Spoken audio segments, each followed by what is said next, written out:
ത്രിയേക ദൈവത്തിന് സ്തുതി. കർത്താവിൽ പ്രിയ വിശ്വാസിനി വിശ്വാസികളുടെ സമൂഹമേ, നിങ്ങൾക്കേവർക്കും വീണ്ടും വരുമെന്ന് അരുളിച്ചെയ്തവനായ കർത്താവായ യേശു ക്രിസ്തുവിന്റെ നാമത്തിൽ എൻ്റെ സ്നേഹവന്ദനം. ഇന്നത്തെ പ്രഭാത വചനത്തിൽ ഹോവോറോ തിങ്കളാഴ്ച ആയിട്ടാണ് നാം ഇന്നത്തെ ദിവസത്തെ അറിയുന്നത്. അതായത് ഈസ്റ്റർ സൺഡേക്കും പുതുഞായറാഴ്ചയ്ക്കും ഇടയ്ക്ക് വരുന്ന ദിവസങ്ങളെ ഹേവോറോ ഡേയ്സ് എന്നാണ് അറിയപ്പെടുന്നത്, അഥവാ ഹേവോറോ ദിവസങ്ങൾ എന്ന് അറിയപ്പെടും. അന്നത്തെ ഒരു സംഭവമാണ് ഇന്ന് പറയുവാൻ ആഗ്രഹിക്കുന്നത്. യെരുശലേമിൽ നിന്നും 2 പേര് 7 നാഴിക ദൂരമുള്ള എമാവൂസ് എന്ന ഗ്രാമത്തിലേക്ക് പോകുകയും കഴിഞ്ഞ ആഴ്ചകളിൽ അവിടെ നടന്നതായ സംഭവങ്ങൾ എല്ലാം, അതായത് ഓശാന ഞായറാഴ്ച മുതൽ മുമ്പോട്ട് വന്നതായ ഓരോ കാര്യങ്ങളും അവർ ചർച്ച ചെയ്തുകൊണ്ട് പോവുകയായിരുന്നു.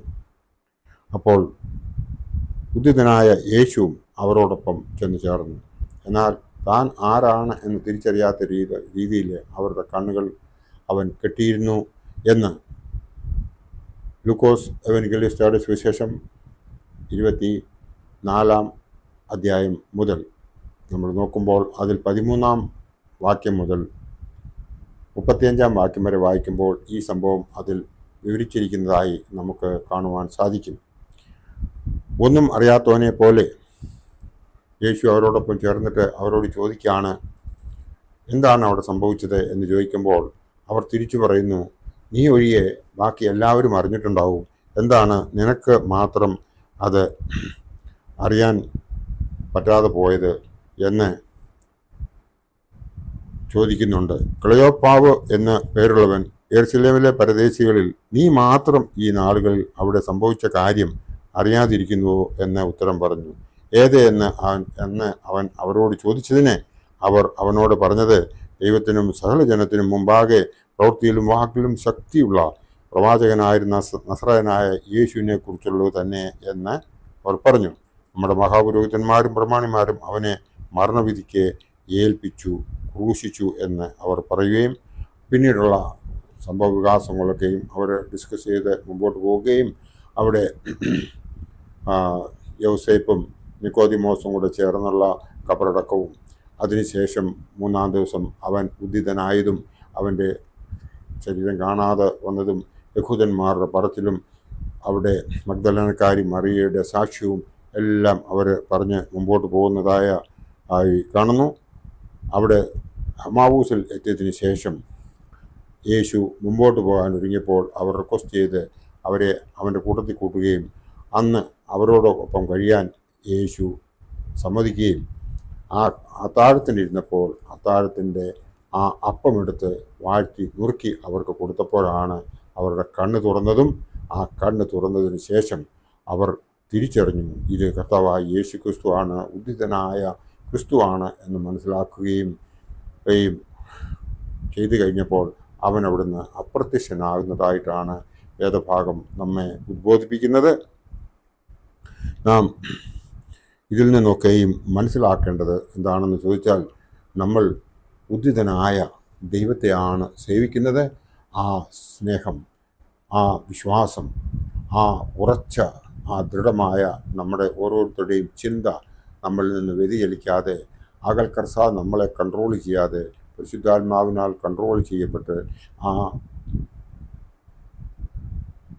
ജീവിതം നമ്മൾ മുമ്പോട്ട് ജീവിക്കുന്നുവെങ്കിൽ, പരിശുദ്ധാത്മാവിനാൽ നാം നയിക്കപ്പെടുന്നുവെങ്കിൽ നമുക്ക് പാപത്തിലേക്ക് പിന്നീട് വീഴുവാൻ സാധിക്കില്ല എന്നുള്ളത് നമുക്കേവർക്കും അറിയാം.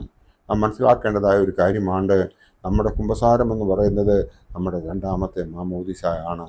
ആ കുമ്പസാരം നമ്മൾ ഒരു കുഞ്ഞായിട്ട് ഈ ലോകത്തിലേക്ക് വന്നതിന് ശേഷം നമ്മളുടെ മാതാപിതാക്കൾ ഇന്നത്തെ പാരമ്പര്യം അനുസരിച്ച് ആൺകുട്ടികളാണെങ്കിൽ 40-ാം ദിവസവും അല്ലെങ്കിൽ 40 ദിവസത്തിന് ശേഷവും, പെൺകുട്ടികളാണെങ്കിൽ 80 ദിവസത്തിന് ശേഷവും കൊണ്ട് മാമോദിസ മുക്കാറുണ്ട്, പള്ളിയിലേക്ക് കൊണ്ടുചെല്ലും.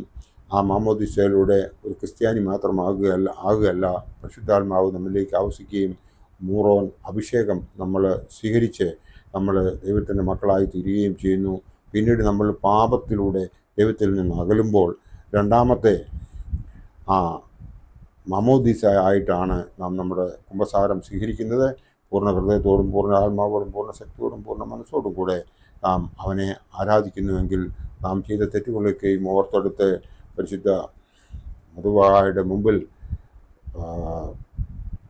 നമ്മുടെ വൈദികനോട് പറഞ്ഞ് പാപങ്ങളെ മോചിക്കത്തക്കവണ്ണം അവൻ പറയുന്നതായ ആ പ്രായശ്ചിത്തങ്ങളൊക്കെ ചെയ്ത് നമ്മൾ വിശുദ്ധിയോടുകൂടി ജീവിക്കുവാനായിട്ട് ഈ ഹെവറോ ദിനങ്ങൾ നമുക്ക് ഉപകരിക്കട്ടെ എന്ന് മാത്രം ഈ അവസരത്തിൽ ഓർപ്പിച്ചുകൊണ്ട് ഞാൻ എൻ്റെ വാക്കുകൾ ഇവിടെ ഉപസംഹരിക്കട്ടെ. ദൈവം നമ്മളെല്ലാവരെയും അനുഗ്രഹിക്കട്ടെ എന്ന് മാത്രം ഓർപ്പിച്ചുകൊണ്ട് നിർത്തുന്നു. നന്ദി, നമസ്കാരം.